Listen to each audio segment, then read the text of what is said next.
Bienvenue sur la chaîne. Ici, on parle de Magic et surtout de commandeur multijoueur en mode fun et détendu. Je suis Sir Galahad et je m'engage à vous expliquer un nouveau deck. Notre commandeur du jour sera Rocco, chef de rue. C'est un commandeur très amusant à jouer car il est côté groupe Hug, c'est-à-dire que c'est le gentil et mignon du groupe, celui qui va aider les autres joueurs et que personne n'a envie d'attaquer. Après tout, il aide aussi les joueurs adverses en les faisant bénéficier d'une sorte de pioche déguisée, mais qui peut parfois se retourner contre eux. En effet, le fait d'exiler une carte et de devoir la jouer dans un temps imparti peut tout à fait ruiner la carte car il ne s'agit pas parfois du bon moment pour pouvoir la jouer. Il est assez facile et rapide à sortir puisqu'il ne coûte que 3 manas, une rouge, une verte et une blanche, mais il peut parfois être prudent d'attendre de disposer de 4 ou 5 sources de mana avant de le jouer afin d'être sûr de ne pas exiler une carte en fin de tour qu'on ne pourra pas jouer au prochain tour et qui serait donc perdue. Il a 2 de force et 4 d'endurance mais ne sera quasiment jamais utilisé pour attaquer directement un adversaire. Il dispose d'une capacité déclenchée très originale qui nous dit à la fin de notre tour, chaque joueur exile la carte du dessus de sa bibliothèque et peut la jouer jusqu'à la fin de notre prochain tour. C'est grâce à cette capacité que nous allons jouer les gentils à la table, puisque nous allons aider les adversaires à jouer plus de cartes chaque tour. La deuxième capacité de notre commandeur est aussi une capacité déclenchée. Elle dit que chaque fois qu'un joueur, y compris nos adversaires, donc, va jouer une carte depuis l'exil, nous allons créer un jeton de nourriture et mettre un marqueur +1/+1 sur une de nos créatures. La stratégie de notre plan de jeu sera basée sur les trois axes essentiels de notre commandeur qui sont jouer des cartes depuis l'exil, créer des marqueurs +1/+1 et créer des jetons nourriture. Notre commandeur ne coûte pas beaucoup de mana, mais nous ne voulons surtout pas exiler une carte que nous ne pourrions pas jouer. Il est donc important d'avoir une base de mana solide. Le jeu a donc 37 terrains et 14 accélérateurs de mana. L'anarchomancien gobelin est là pour réduire le coût d'une partie de nos sorts d'une mana incolore. L'ornithoptère de paradis, lui, va nous donner n'importe quelle couleur de mana, et en plus c'est une créature qui a le vol, ce qui pourra s'avérer utile éventuellement. Le trésorier de la chambre rose devrait pouvoir nous permettre de créer beaucoup de jetons trésors. Le talisman immaculé ne donne que de la mana incolore, mais il nous permet de récupérer un petit peu de points de vie. Et le cachet de Célestia est là pour fixer nos bases de mana. Sont les sources de mana les plus conventionnelles de notre deck. Le personnel d'accueil de gala nous permettra de créer des jetons trésors en synergie avec des cartes comme Faldorn ou l'automate qui vont créer un jeton de créature pendant les tours adverses. Quand ceux-ci vont jouer une carte exilée par notre commandeur, nous pourrions mettre plusieurs trésors en jeu pendant les tours de nos adversaires, ce qui est vraiment très intéressant dans notre plan de jeu qui peut vite consommer énormément de mana. Hamza, le vigile d'Arachine, va réduire le coût en mana de nos sorts d'une mana incolore pour chaque marqueur +1/+1 parmi les créatures que nous contrôlons. Et en plus, son propre coût à lui est réduit aussi, ce qui fait que nous pourrons facilement le jouer depuis l'exil si jamais il est exilé par notre commandeur. Le Kami des Espoirs Susurrés, quant à lui, va augmenter le nombre de marqueurs que notre commandeur peut mettre chaque tour. Et plus il sera fort, plus il nous donnera beaucoup de mana, ce qui va aussi synergiser avec les marqueurs qu'on pourra éventuellement lui mettre. Dans les deux cas, ces deux cartes pourront rapidement nous faire économiser énormément de mana. Eleanor Gartner va nous permettre d'aller chercher un terrain pour le mettre en jeu à la fin de notre tour si nous avons sacrifié une nourriture, ce qui est une condition assez facile à déclencher dans notre plan de jeu. Elle synergise aussi très bien avec tous les effets qui vont nous faire sacrifier nos jetons de nourriture, comme par exemple le trône de Geth. Le chercheur d'acier de Sarins nous permettra de jouer des terrains depuis le haut de notre bibliothèque à chaque fois qu'on va créer un jeton de nourriture, ce qui peut même arriver pendant les tours de nos adversaires.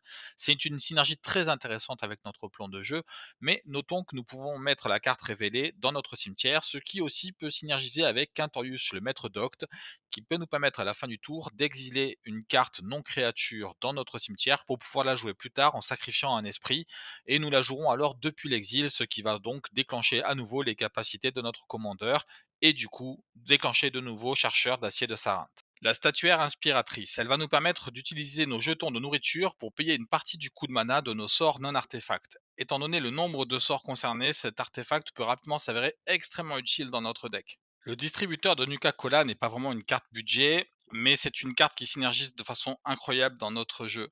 Elle va nous permettre de gagner énormément de jetons de trésor en combinaison avec Sam, serviteur loyal par exemple. On pourrait même sacrifier tous nos jetons de nourriture pour une mana par jeton et créer autant de jetons trésors qui rembourseront la mana investie. L'enchantement offrande aux fées va nous permettre de créer un jeton trésor à chaque fois qu'on jouera un sort créature et un sort non créature dans le même tour. Avec notre commandeur, on jouera souvent deux sorts par tour, et comme il y a 37 sorts de créatures et 25 sorts non créatures dans le jeu, nous pourrions déclencher l'offrande aux fées relativement souvent. La nuit de la vengeance aux bonbons, voilà un enchantement qui fait peur, hein. Cet enchantement transforme tous nos jetons de nourriture en source de mana verte et peut même devenir à un terme une condition de victoire à lui tout seul, puisque lorsqu'on le sacrifie, on va donner un bonus énorme à toutes nos créatures. En plus de notre commandeur, nous avons 14 cartes qui synergisent d'une façon ou d'une autre avec l'exil, soit en nous permettant de jouer plus de cartes depuis l'exil et donc de déclencher encore plus souvent les effets de notre commandeur, soit en nous donnant des avantages supplémentaires quand nous jouons des cartes depuis l'exil. Quintorius Kand est le seul Planewalker de notre deck, mais il synergise parfaitement avec notre commandeur et notre plan de jeu. Son passif va blesser nos adversaires et nous soigner. Chaque fois qu'on joue une carte depuis l'exil, un adversaire ciblé perd 2 points de vie et on gagne 2 points de vie. Sa première capacité nous permet de créer des jetons qui vont nous permettre de nous défendre et de défendre aussi Quintorius Kand, bien entendu. Sa seconde capacité nous permet de jouer gratuitement une carte depuis l'exil, c'est exactement ce que fait la capacité Découvrir 4 et son ultime nous permet d'exiler des cartes de notre cimetière et de pouvoir les jouer depuis l'exil, nous gratifiant d'une mana rouge bonus pour chaque carte exilée afin de nous aider à les jouer. Tout cela nous permettra de déclencher autant de fois les capacités passives de notre commandeur. L'extorqueur aérien. Quand il arrive en jeu et quand il blesse un adversaire, il va pouvoir gérer temporairement une menace en l'exilant. Cela peut servir à ralentir un adversaire, à retirer les marqueurs ou les auras de la cible, à retirer une défense pendant quelques temps, afin de nous permettre de pouvoir passer. Mais surtout, c'est son passif qui nous intéresse. En effet, la carte exilée va pouvoir être jouée par l'adversaire et nous allons piocher une carte à chaque fois qu'un adversaire joue un sort depuis autre part que depuis sa main. Donc à chaque fois qu'il va lancer un sort qui a été exilé par notre commandeur ou par l'extorqueur aérien, nous allons pouvoir piocher une carte. Un effet supplémentaire de la carte est qu'il a le vol et cela nous offrira aussi une défense contre ce genre de menace ou une menace si les adversaires n'ont pas de défense contre le vol et que nous décidons de faire grossir l'extorqueur aérien grâce au marqueur +1/+1 de notre commande. Faldorn, héros des loups vénérables. Nous l'utiliserons que rarement sa capacité de défausse pour exiler une carte du dessus de notre bibliothèque, car défausser n'entre pas vraiment dans notre plan de jeu, sauf éventuellement avec Quintorius Maître Docte qui nous permettrait de pouvoir rejouer les cartes depuis les cimetières en les exilant. Mais nous allons utiliser Faldor pour créer une armée de loups 2-2 et submerger nos ennemis avec. À lui tout seul, il peut parfois se transformer en condition de victoire. Pianalar, consul du renouveau, va nous permettre de créer rapidement énormément de jetons de top terre. Cela nous permettra de nous défendre des attaques aériennes ou éventuellement, comme couplé avec par exemple l'appel à l'unité, cela peut même devenir une condition de victoire. Quintorius Maître Docte. Il va nous permettre de rejouer les sorts non créatures de notre cimetière en les exilant. La synergie avec notre commandeur est parfaite et nous avons des cartes très intéressantes dans notre jeu que nous pourrions ainsi rejouer. Par exemple, pouvoir sacrifier l'enchantement, la revanche des bonbons et le rejouer pour le sacrifier à nouveau nous donnera très souvent une victoire en attaquant ensuite massivement avec un bonus colossal. L'ensorceleur de magie sauvage est une carte vraiment très puissante dans notre jeu. Il va tout simplement nous permettre de jouer gratuitement un sort supplémentaire depuis l'exil à chaque fois qu'on lance un sort depuis l'exil grâce à notre commandeur et donc redéclencher le deuxième effet passif de notre commandeur. C'est vraiment une synergie incroyablement forte dans notre jeu. Quand il ne s'agit pas d'une carte très puissante car elle coûte hélas trop cher à utiliser. 3 mana pour la jouer et 3 mana pour l'équiper sur un terrain de notre choix. Néanmoins, j'ai décidé de la mettre malgré tout dans le jeu car elle ne coûte pas trop cher à jouer depuis l'exil si notre commandeur venait à l'exiler du dessus de la bibliothèque. Et elle met des marqueurs +1/+1, ce qui est dans notre plan de jeu, mais surtout parce qu'elle crée des jetons qui nous permettent d'exiler des cartes du dessus de notre bibliothèque pour pouvoir les rejouer. Et ça synergise vraiment trop bien avec notre jeu pour que nous ne mettions pas cette carte à l'intérieur. La porte en évolution. Notre jeu crée beaucoup de jetons et nous pourrons les sacrifier pour aller chercher des créatures intéressantes que nous pourrons ensuite jouer depuis l'exil. La synergie avec notre plan de jeu est tellement parfaite. Si nous sacrifions par exemple un top terre, nous pouvons aller chercher une créature monocouleur, comme par exemple le duelliste de la Légion ou le personnel d'accueil de gala. Si nous sacrifions un jeton qui a une couleur, comme un loup par exemple créé par Faldorn, nous pourrons alors aller chercher une créature qui a deux couleurs, comme par exemple Hamza, Pianalar ou Quintorius. Si nous sacrifions un jeton qui a deux couleurs, comme par exemple les esprits créés avec Quintorius, nous pourrions alors aller chercher une de nos créatures tricouleurs, comme par exemple Palladiamorse ou Rhys Primitive Libérée, qui peuvent nous servir de finisseur. Vous l'aurez compris, cet artefact synergise vraiment très bien avec notre commandeur. Le caveau de l'oracle, comme la carte camp, est une carte qui coûte très cher en mana et qui est assez compliquée à utiliser pleinement. Il existe deux cartes qui peuvent nous y aider néanmoins, le chercheur d'acier de Sarinthe qui nous permet de regarder la carte qu'il y a au-dessus de notre bibliothèque et donc de pouvoir activer le caveau que lorsque nous avons une carte facile à jouer qui coûte peu cher en mana, et le 32 Get qui, une fois qu'on a réussi à mettre le premier marqueur sur le caveau, nous permettra de mettre les suivants. Une fois pleinement chargé, par contre, le caveau de l'oracle va synergiser de façon absolument incroyable avec toutes les cartes de notre deck. Et surtout, bien entendu, avec notre commandeur. La baguette des merveilles. 4 mana pour la jouer et 4 mana pour l'utiliser. Encore une carte qui coûte assez cher, mais c'est une carte extrêmement puissante. Le tour où elle arrive en jeu, on pourra rarement l'activer tout de suite car vraiment ça coûte beaucoup trop de mana. Mais une fois que la partie est assez avancée et qu'on peut l'utiliser régulièrement, la synergie avec notre plan de jeu devient vraiment très puissante. Notons en plus qu'elle élimine une ressource du jeu adverse et ce sera très souvent en plus une carte de gestion, donc ça nous permettra aussi de protéger notre plan de jeu. Le monastère de la montagne de Cori. Ce terrain nous sera utile une fois notre jeu bien installé. On l'utilisera de préférence pendant le tour d'un adversaire afin d'avoir tout notre mana disponible pendant notre tour pour pouvoir jouer la carte exilée. Couplée avec notre commandant, elle permet de jouer 2 cartes depuis l'exil par tour. Les chances qu'une des deux soit un terrain étant assez élevées, ce sera la plupart du temps tout à fait jouable. De plus, si nous avons par exemple Sarinthe, nous allons avoir la possibilité de connaître la carte que nous exilons avant de l'exiler et d'optimiser du coup l'utilisation du monastère. Le pont de Fangemousse et les hauts de Ventabrut sont 2 cartes de terrain disposant de la capacité cachette. Ils nous permettront de choisir une carte parmi plusieurs, de l'exiler, puis de pouvoir la jouer gratuitement depuis l'exil sous certaines conditions. Cela synergise très bien avec notre commandeur et ça reste de toute façon des terrains, donc ce ne sont jamais des cartes inutiles. Placer des marqueurs plus un est le deuxième axe de notre plan de jeu. Il permet de rendre nos créatures plus puissantes et sera très souvent ce qui nous mènera à la victoire en faisant grandir une ou plusieurs menaces. Notons que notre commandeur nous permet de mettre ces marqueurs sur une créature contrôlée par un adversaire, ce qui peut parfois nous permettre de négocier une alliance avec un joueur. Il y a dans notre deck 20 cartes qui synergisent particulièrement bien avec les marqueurs plus un, soit en nous aidant à en placer davantage, soit en bénéficiant parfaitement du fait qu'on en place. Le stagiaire sanguin, dès qu'il aura reçu 2 marqueurs plus un, ce qui peut aller vraiment très vite dans notre jeu, cette créature deviendra capable de détruire toute créature avec 4 ou moins en endurance. Elle pourra même détruire des créatures plus puissantes encore pendant les phases de combat. Par exemple, si une créature avec 6 d'endurance bloque une créature qui a 2 en force, elle devient alors une cible à la portée du stagiaire sanguin. Il s'agit d'un formidable outil défensif, très dissuasif, et il pourra aussi servir offensivement pour neutraliser une créature gênante dans la défense adverse, présente sur le champ de bataille. Elle a le défaut d'attirer tous les sorts de gestion, mais elle nous offre aussi une arme de négociation très intéressante avec nos adversaires. Le duelliste de la Légion du Crépuscule. Chaque fois qu'on va mettre un marqueur sur lui, on peut piocher une carte, mais cette capacité ne peut se déclencher qu'une seule fois par tour. Aucun souci, grâce à notre commandeur, on peut aussi mettre des marqueurs pendant les tours adverses. Attention toutefois, le fait d'exiler des cartes et d'être obligé de les jouer, sous peine de les perdre, rend notre pioche classique parfois moins intéressante dans notre plan de jeu, car il ne nous reste pas toujours assez de mana pour jouer les cartes de notre main. N'utilisez cette capacité de pioche qu'avec parcimonie en tenant bien en compte cela. Quoi qu'il en soit, maintenir notre main toujours avec au moins 5 ou 6 cartes semble une bonne stratégie afin de pouvoir rapidement repartir en cas de destruction massive du champ de bataille faite par un adversaire. Les rapineurs gobelins. Bien entendu, nous ne sacrifierons pas de terrain pour l'alimenter, ce ne sera jamais une bonne stratégie. Par contre, il sera une cible privilégiée pour mettre nos marqueurs plus un, car pour chaque marqueur que nous allons lui mettre, nous pourrons blesser un adversaire ou affaiblir, voire éliminer un de ses planewalkers. Cependant, toutefois, attention, une fois en jeu, cette carte va inciter fortement nos adversaires à moins jouer les cartes qu'on leur fera exiler grâce à notre commandeur. Il faudra alors faire preuve de diplomatie avec un adversaire en lui promettant de ne pas utiliser cette carte contre lui, en contrepartie de quoi il pourrait s'engager à jouer les cartes que Rocco lui exile par exemple. Plus qu'une vraie menace, cette carte sera souvent utilisée pour négocier, mais ne la sous-estimez pas. Si elle n'est pas gérée par nos adversaires, elle peut tout à fait achever un joueur affaibli en très très peu de tours, voire en une seule fois. L'héroïne de Bretagarde. La seule carte pouvant déclencher sa première capacité est l'extorqueur aérien. Mais heureusement, on peut facilement lui mettre des marqueurs plus un sans passer par cela.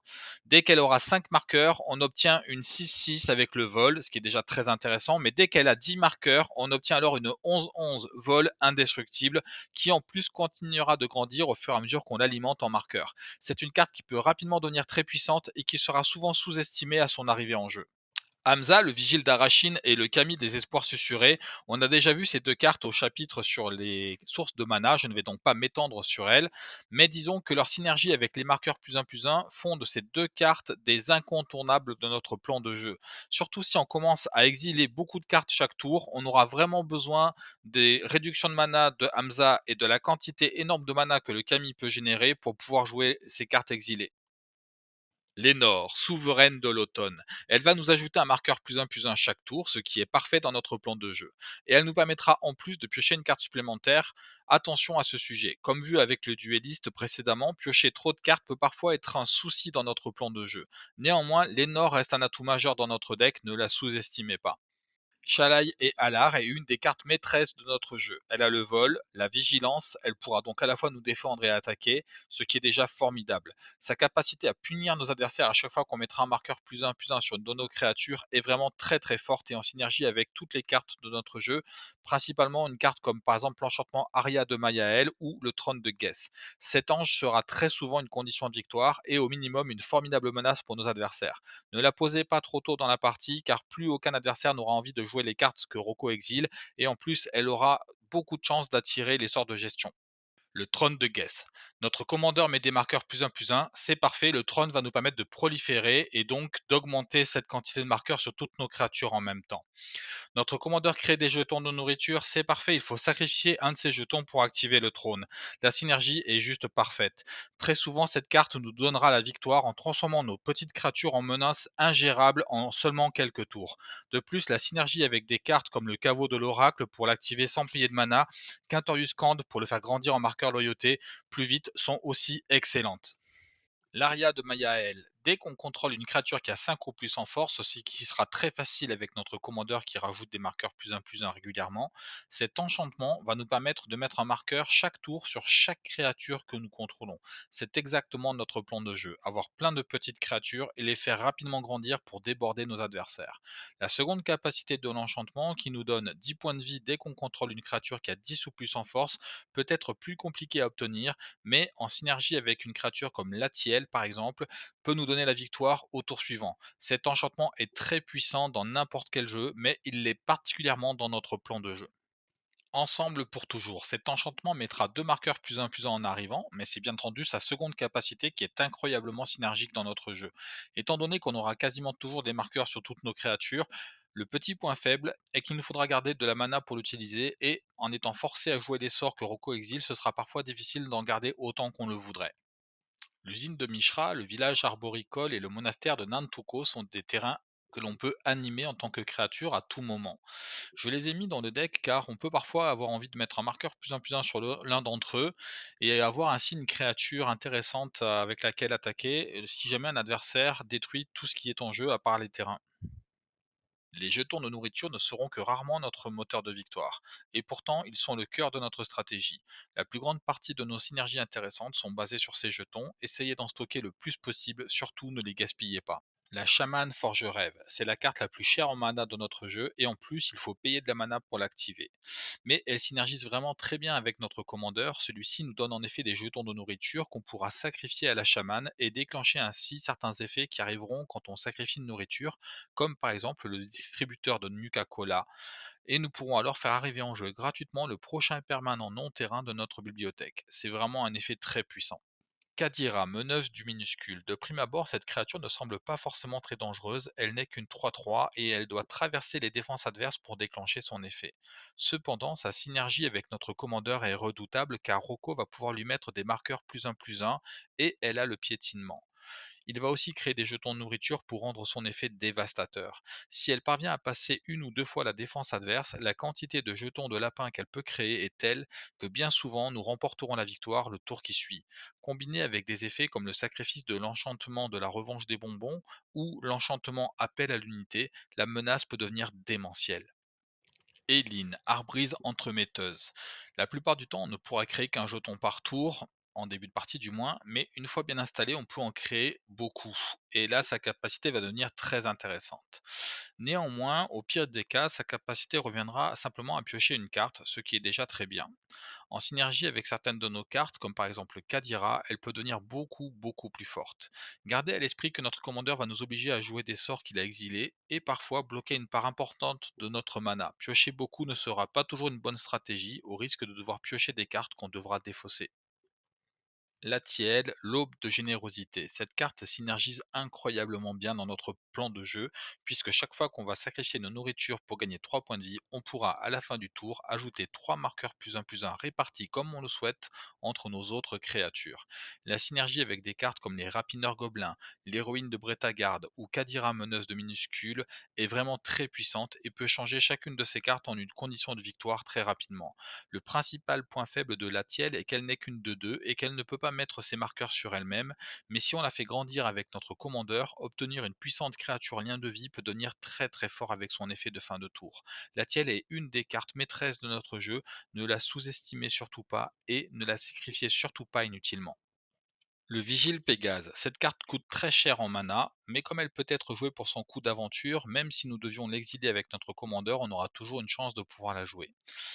Néanmoins, une fois qu'elle est en jeu, elle va nous permettre de créer un jeton de créature 1-1 vol à chaque fois qu'on aura sacrifié un jeton de nourriture pendant notre tour, et on pourra même éventuellement faire grandir ce jeton avec des marqueurs plus un par la suite. C'est une carte très utile et très polyvalente qui va nous permettre essentiellement de nous défendre contre les créatures avec le vol que nos adversaires contrôlent, ou constituer une petite armée permettant de les attaquer si jamais ils ne sont pas assez présents dans les airs. Peregrine Took. À chaque fois qu'on doit créer un jeton de nourriture, grâce à Peregrine Took, on pourra en créer un de plus. Avec notre commandeur, on va tout simplement doubler la production de nourriture. La seconde capacité permettant d'en sacrifier 3 pour piocher sera rarement à utiliser. D'abord car on aura rarement besoin de piocher avec notre jeu, et ensuite parce que les jetons de nourriture sont une ressource importante dans notre plan de jeu. Il faut essayer de les accumuler au maximum. Néanmoins, si nous avons un bon stock et qu'on vient de jouer Peregrine après être reparti de zéro, sacrifier quelques nourritures pour refaire notre main peut bien sûr nous donner un très gros avantage sur les autres joueurs qui repartiront aussi de zéro mais avec des mains plus ou moins vides. Rosie, Chaumine de l'Allée du Sud. Chaque fois qu'on va créer un jeton grâce à notre commandeur ou n'importe quel autre effet, Rosie va mettre un marqueur plus un sur une créature autre qu'elle-même. En gros, elle double la capacité de notre commandeur à mettre des marqueurs et elle va rapidement représenter une très grosse menace sur le champ de bataille.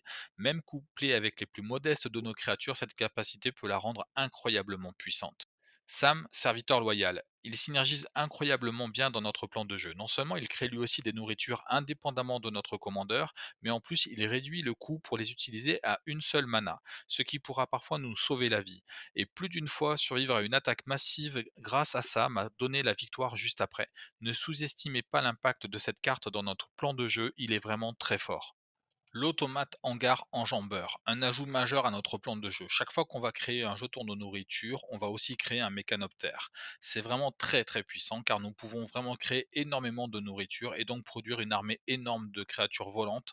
Dans certains cas, il peut à lui seul devenir une condition de victoire. Et au pire, il nous permettra de nous défendre très efficacement contre la plupart des attaques. La milice tire-soleil. Notre jeu est vraiment capable de générer une quantité très importante de jetons de nourriture. Pouvoir tous les engager pour blesser tous nos adversaires à la fois est une condition de victoire qui peut vraiment être extrêmement puissante dans notre jeu. La Guivrette qui fait ses dents est une carte très intéressante car elle va grossir vraiment rapidement et nous fera en plus gagner de la vie. Sur un tour complet de jeu, si chaque adversaire joue la carte exilée par Rocco, elle peut gagner en tout 4 marqueurs plus un et nous faire gagner 4 points de vie. Au début du tour suivant, son arrivée, on a donc une créature 5/5 contact mortel qui nous a coûté un seul mana. La synergie avec Latiel est de plus vraiment très intéressante. Le dissident iotien. Il fait presque la même chose que la guivrette, mais en beaucoup mieux puisqu'on peut choisir une autre créature que lui-même pour les marqueurs, mais surtout parce que cela peut se déclencher plusieurs fois par tour. Et notre jeu est tout à fait capable de créer plusieurs jetons d'artefacts par tour, en plus des artefacts classiques que nous pourrons jouer. La synergie avec par exemple Kadira peut rapidement nous donner une condition de victoire. Une énorme créature piétinement qui en plus nous générera une armée de jetons lapins. Le ravivement de la comté. Ce rituel n'est pas une carte très puissante, mais soyons clairs, d'une part, nos conditions de victoire sont toutes liées à des permanents, donc en récupérer un du cimetière peut tout à fait s'avérer décisif, et en plus, créer un jeton de nourriture au passage s'intègre bien à notre plan de jeu. Enfin, le rituel ne coûte pas très cher en mana si jamais on devait l'exiler avec Rocco. Le crash gland, créer des jetons de créatures et les faire grandir en puissance, c'est une des bases de la stratégie de victoire de notre jeu. En sacrifiant des jetons de nourriture, on fera grandir la menace chaque tour, combiné avec par exemple un trône de guette. Cette carte peut s'avérer une condition de victoire à elle seule. Et comme elle prend du temps, elle est très souvent sous-estimée et ignorée avant qu'il ne soit trop tard et qu'une flopée d'écureuils stéroïdés ne vous saute à la gorge. La statuaire inspiratrice. J'ai déjà évoqué cet artefact précédemment dans le chapitre sur la mana, mais je voudrais rapidement revenir sur sa formidable synergie avec les jetons de nourriture créés par Rocco. Car une des fragilités de notre deck, c'est que Rocco nous force à exiler des cartes à la fin de notre tour, qu'on ne choisit pas les cartes en question, mais surtout qu'il nous oblige à les jouer dans un certain délai sous peine de les perdre. Engager nos jetons de nourriture pour aider à payer au lancement de ces sorts sera parfois la différence entre une carte gâchée et un tour de jeu explosif. Aide de Levant. Cet enchantement coûte malheureusement assez cher en mana, et parfois il pourrait ne rien faire du tout car il faudra qu'on arrive à payer la mana suffisante pour sacrifier un jeton de nourriture pour l'activer ou trouver un autre moyen de perdre un de nos permanents. Par contre, si nous parvenons à l'activer, le bénéfice est vraiment très intéressant. D'abord, il nous permettra presque à chaque fois de mettre gratuitement un permanent en jeu, mais ensuite et surtout, il nous permettra de pouvoir mettre la carte du dessus de notre bibliothèque en dessous et donc de ne pas exiler cette carte avec Rocco. Si c'est une carte chère en mana ou une carte qu'on ne veut pas jouer pour le moment, cela peut vraiment accélérer voire stabiliser notre plan de jeu. En tout cas, réduire le point faible principal de notre commandeur qui est d'exiler à la fin de notre tour une carte qu'on n'aura pas choisie. Appel à l'unité est aussi un enchantement qui coûte assez cher, mais notre objectif de victoire est pratiquement toujours le même avec Rocco, constituer une armée de créatures, les rendre plus puissantes et attaquer en masse. Cet enchantement a été conçu exactement pour cela. La synergie avec les jetons de nourriture est tout simplement évidente. On pourra mettre un marqueur unité sur l'enchantement à notre fin de tour en sacrifiant simplement un jeton de nourriture. Cet enchantement à lui seul deviendra rapidement une condition de victoire. Service qui tue. En plus d'avoir un nom trop fun, cet enchantement a deux usages. D'abord, il nous permet de créer des jetons de créatures 4-4, et ça c'est vraiment très fort, même si on ne peut en créer qu'un par tour. Mais ensuite, il nous permet de sacrifier des jetons de nourriture, ce qui synergise avec énormément de nos cartes, comme par exemple l'appel à l'unité. Ces deux enchantements semblent faits pour aller ensemble.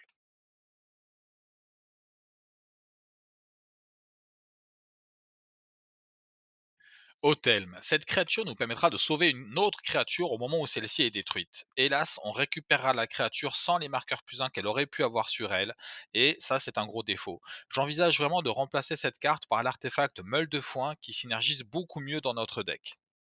Garantie contractuelle. Il y a de meilleures sortes de défense de masse, comme par exemple la défense née des racines. Mais je trouve que celui-ci est plus intéressant dans la synergie de notre deck, car si jamais on l'exile à cause de Rocco et qu'on est obligé de le jouer à un moment qui n'est pas opportun, il pourra quand même être utilisé de façon à donner un marqueur bouclier à toutes nos créatures, et donc au final de les protéger. Bienfait de Gaïa, un excellent sort de défense. Malheureusement, s'il est exilé par Rocco, il sera sûrement grandement gâché, mais au moins il donnera au minimum un marqueur +1/+1 et pourra déclencher les effets passifs de Rocco au moment où on jouera bien entendu.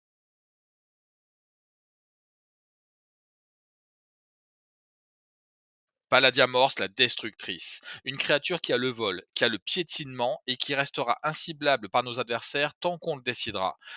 Pendant ce temps-là, on mettra régulièrement des marqueurs +1/+1 sur elle, jusqu'à ce qu'elle soit devenue si grosse qu'elle pourra servir de finisseur. Mais oui, carrément oui, elle va parfaitement dans notre plan de jeu. Le principal défaut de cette carte, c'est que dans notre deck, malheureusement, c'est son coût de mana. Si jamais Rocco l'exile en début de partie, on risque de ne pas pouvoir la jouer ou de perdre un tour complet à la jouer alors qu'on avait mieux à faire à ce moment-là. Mais par contre, une fois qu'elle est en jeu, elle devient une arme de dissuasion massive et potentiellement même peut devenir une arme de victoire. La reine Alénale de Ruadak. Cette créature va générer un jeton de créature à chaque fois qu'on va créer un jeton de créature, ce qui peut vraiment arriver très souvent dans notre jeu. Nous avons en tout 11 autres cartes capables de générer de tels jetons dans notre deck. Notre victoire sera très souvent basée sur une marée de jetons qui submerge l'adversaire, et dans ce plan de jeu, la reine Alénale est parfaite. Elle-même deviendra rapidement énorme aussi, mais comme elle n'a ni le vol ni le piétinement, l'adversaire pourra souvent facilement la bloquer.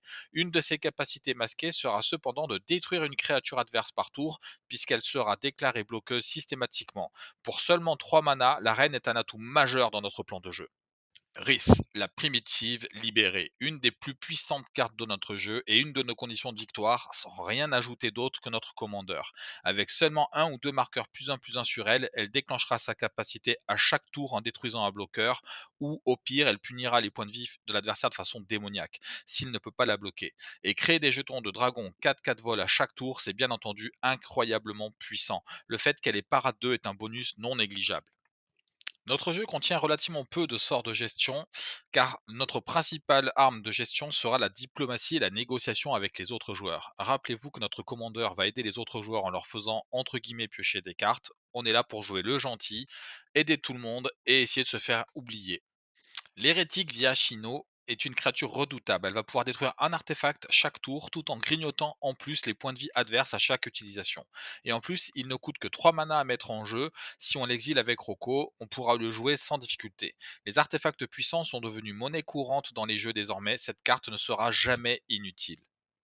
Vision de ruine. On ne choisira pas les cartes détruites, mais à 4 joueurs, grâce au trésor, le flashback coûte le même prix que le coût initial. Donc en 2 tours, on peut faire sacrifier 6 artefacts à nos adversaires tout en finissant l'opération avec 3 jetons trésors. N'oublions pas que le fait de sacrifier des jetons trésors peut aussi déclencher certains de nos effets, comme par exemple l'enchantement appel à l'unité. Mutation d'aura. Cet éphémère très utile et peu cher en mana détruit un enchantement et nous donne de la défense. Selon l'état de plan de jeu, il peut s'avérer incroyablement puissant. Avec par exemple un appel à l'unité bien chargé, si on joue cet éphémère pendant le tour adverse sur un gros enchantement, on peut se retrouver avec une armée puissante prête à attaquer à notre tour. Ne gaspillez surtout pas ce sort, il synergise énormément avec notre plan de jeu. Aile brisée, un éphémère qui sera toujours utile. Même si Rocco nous oblige à le jouer au mauvais moment, il trouvera toujours une cible. En revanche, si vous avez la chance de le piocher, ne le jouez que sur une cible qui peut nous faire perdre la partie de façon imminente. Car notre jeu dispose de peu de sorts de gestion, d'une part, et d'autre part, n'oubliez pas que nous jouons le deck gentil, qui doit rester le copain qu'on n'a pas envie d'attaquer. Gardez vos sorts de gestion pour le moment, et vous les utiliserez au moment où vous allez devenir vraiment agressif.